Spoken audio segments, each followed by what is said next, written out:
جا، فجر میں جلدی اٹھ جا،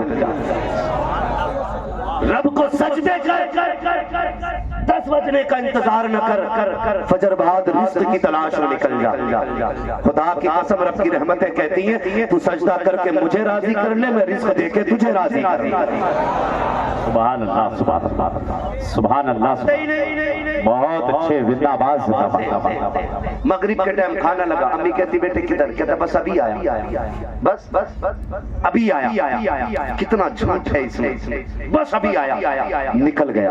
1 گھنٹہ 2 گھنٹے 3 گھنٹے نکل جاتے ہیں، بیٹا پلٹ کے نہیں آتا ہے۔ تمہیں پتا ہے جب تم گھر سے کہہ کے چلے تھے ابھی آیا، تو ماں سے اس وقت سے تمہارے ابھی کا انتظار کر رہی ہے۔ بھوک اسے بھی لگی تھی، دسترخوان پہ کھانا لگا تھا، وہ یہ کہتی ہے بیٹا آئے گا تب کھانا کھانا ہے، بیٹا آئے گا تب کھانا کھانا ہے، مگر بیٹے کو بھوک لگے تب پلٹے نہ یار کے ساتھ گیا، وہاں پہ کباب کھائے، وہاں پہ پاؤ کھایا، وہاں پہ چکن کھایا، اس نے یاروں کے ساتھ چوراہوں پہ بیٹھ کے پیٹ بھر لیا، لیکن ماں کا خیال نہیں آیا۔ خدارا ماں سے جھوٹا وعدہ نہ کیا کرو، کتنا بڑا احسان ماں کا ہے، سوچ بھی نہیں سکتے ہو۔ آج ایک ماں اگر کہتے بیٹے انگلی چاہیے، کہتا ہے اماں کم پڑ جائے گی، کیا ضرورت ہے بڑھاپے میں انگلی لینے کی، ہماری پوری رہنے دی جائیں۔ ذرا یاد تو کر ماں کی قربانیوں کو۔ لوگ کہتے تھے کہ فلاں نے بلڈنگیں بنائی ہیں، اماں تو نے میرے لیے کیا کیا ہے، فلاں نے عمارت بنائی ہے، تو نے میرے لیے کیا کیا ہے، جانتا ہے تیری ماں نے کیا کیا ہے؟ جب تو ماں کے شکم میں آیا 3 مہینے کا عرصہ گزرا، ماں نے اپنی مرضی کا کھانا چھوڑ دیا تھا۔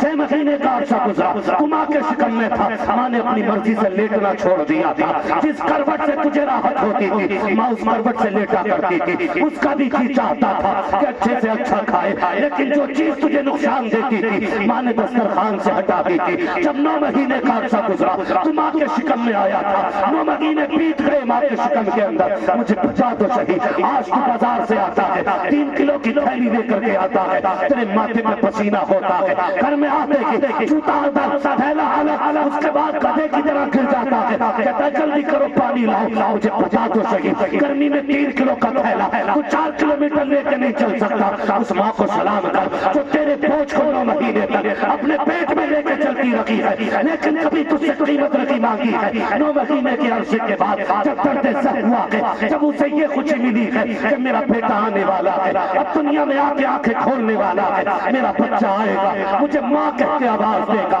وہ اسی تصور میں گم تھی کہ طبیعت بگڑنے لگی۔ ڈاکٹروں نے کہا اس کا آپریشن کرنا پڑے گا ورنہ بچہ مر جائے گا۔ خدا کی قسم کھا کے کہتا ہوں لوگوں، ذرا پوچھ تو صحیح ماں سے وہ کون سا منظر تھا جب ڈاکٹر نے یہ کہا تھا آپریشن کرنا پڑے گا ورنہ بچہ مر جائے گا۔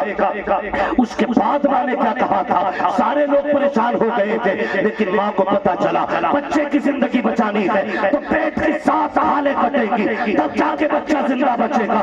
ماں نے خوشی خوشی کہہ دیا تھا مجھے منظور ہے۔ اس کے بعد کاغذ لایا جاتا ہے اور وہ ماں جس نے پوری زندگی ABCD نہ پڑھی وہ بیٹے کی باتوں میں پڑھتی رکھی، بیٹے بچوں کے اور خاندان کی باتیں سنتی رکھی، جس نے کبھی ایک حرف نہیں پڑھا تھا اس کے آگے پوری تحریر لائی جاتی ہے، اس پہ انگوٹھا لگا دو، پوچھا جاتا ہے کیا لکھا ہے، ماں سے کہا جاتا ہے اس میں لکھا ہوا ہے کہ تیری زندگی اور موت کی کوئی گارنٹی نہیں ہے، تو مر بھی سکتی ہے، بتا تیار ہے کہ نہیں؟ سلام کرو ماں کو۔ اس نے ہنستے ہنستے موت کے کاغذوں پہ انگوٹھا لگا دیا تھا، یہ نہیں سوچا تھا میں رکھوں گی کہ نہ رکھوں گی، اس نے انگوٹھا لگا کے کہا تھا ڈاکٹر میں بچوں یا بچوں کم سے کم میری اولاد کی حفاظت کر کے دکھا دے۔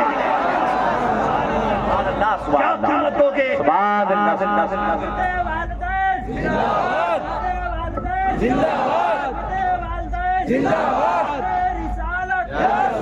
سبحان اللہ۔ اس کے بعد بھی کہتے ہو اماں کیا کیا تو نے؟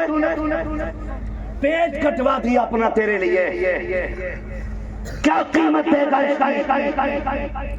اور یہ علماء بیٹھے تم میں ڈاکٹر بھی ہوں گے دانشور بھی ہوں گے، جاؤ جس کے پیٹ کی کھال ایک بار کٹ جاتی ہے وہ مکمل مضبوط نہیں ہوگا، پوری زندگی کے لیے ماں کمزور ہو جاتی ہے تاکہ تم چین سے جی سکو۔ کیا دیا تم نے؟ بس ابھی آ رہا ہوں. جھوٹ بول دیا ماں سے. اور تو پلٹ کے رات کے 2 بجے آیا.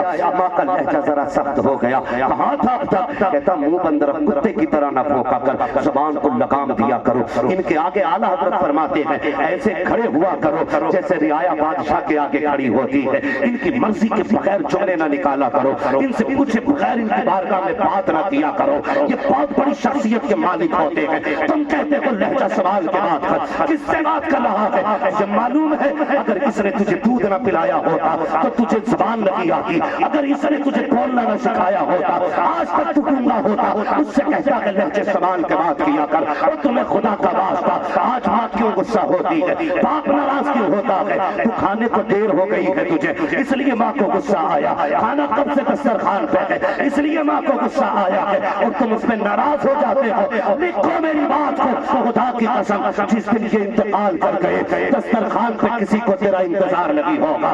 1 بجے آنا کوئی نہیں پوچھے گا، 3 بجے آنا کوئی نہیں بولے گا. آج یہ ماں باپ ہے جو تمہارے کھانے کی فکر کرتے ہیں. ہاں حضرت جی یہ اتنے علماء بیٹھے ہیں یہ میری بات کی تصدیق کریں گے. میں اپنی بات کرنے لگا ہوں. میں جب مدرسے سے چھٹی پہ آیا کرتا تھا میری ماں پوچھتی تھی میرے والد سے بتاؤ تو بیٹے کی چھٹی کب ہوگی؟ کل آنے والا ہے. 24 گھنٹے پہلے میری ماں میری مرضی کے مطابق کھانے کی تیاریاں شروع کر دی تھی. لو جی میرے بیٹے کو بریانی پسند ہے، میرے بیٹے کو قورمہ پسند ہے. آنے سے 1 دن پہلے ماں تیاریاں کرتی تھی. آج تم کیا کہا کرتے ہو؟ میں دعوے کے ساتھ کہتا ہوں تیرے کھانے کی فکر تیری ماں کے علاوہ کسی کو نہیں ہو سکتی ہے. آج ماں ہے اس کا لہجہ بھی کڑوا لگتا ہے، اس کی باتیں بھی بری لگتی ہیں. آیا کرو اس کی مرضی کے مطابق بیٹھا کرو. خدا کی قسم جس دن یہ کفن میں لپٹ کے چلی جائے گی اس دن تم 3 بجے آؤ گے کوئی تم سے بولنے والا نہیں ہوگا. تیری بیوی بھی ہوگی، تیری بیٹی بھی ہوگی، لیکن دسترخوان پہ کسی کو انتظار نہیں ہوگا. تم آ کے کہو گے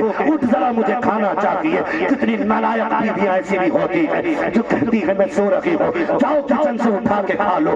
یہ ماں ہے جو بیٹے کے بغیر ایک لقمہ نہیں کھاتی ہے. آج اسی ماں سے کہتے ہو کہ منہ سنبھال کے بات کر. یاد رکھنا جس دن ماں باپ چلے گئے تم رات کو آؤ گے تمہیں چارپائی تو دکھائی دے گی لیکن لیٹنے والی ماں نظر نہیں آئے گی. تمہیں کونے میں کھڑی ہوئی لاٹھی کو دکھائی دے گی لیکن پکڑ کے چلنے والا باپ نظر نہیں آئے گا. اس دن تمہارے کان ڈھونڈیں گے اس آواز کو جو رات کے 3 بجے تمہیں ڈانٹتی تھی. اس دن پرس جاؤ گے کوئی باپ کی آواز نہیں ملے گی، کوئی لہجہ نہیں ملے گا.